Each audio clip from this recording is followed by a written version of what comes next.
और अब बात करेंगे ज़िमनी इंतखाबात की। तो आपको बताएं कि ज़िमनी इंतखाबात में मुस्लिम लीग नून ने मैदान मार लिया। गैर सरकारी और गैर हतमी नताइज के मुताबिक नून लीग ने कौमी असम्बली की 5 में से 2 और सूबाई असम्बलियों की 16 में से 10 नशिस्तें जीत लीं।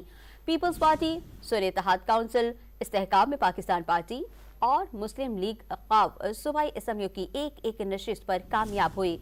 गुजरात में चौधरी परवेज इलाही को मुस्लिम लीग क़ाफ के मूसा इलाही के हाथों शिकस्त हो गई।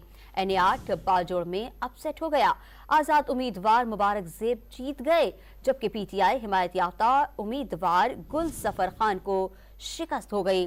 लाहौर से शहबाज शरीफ की खाली करदा नशिस्त से नून लीग के राशिद मिन्हास ने सुन्नी इत्तेहाद काउंसिल के यूसुफ मियो को शिकस्त दी। नारोवाल में SN इकबाल के बेटे अहमद इकबाल को कामयाबी मिल गई। बिलावल भुट्टो की खाली करदा कंबर शहदाद कोट की नशिस्त पर पीपल्स पार्टी के खुर्शीद जुनेजो कामयाब हो गए।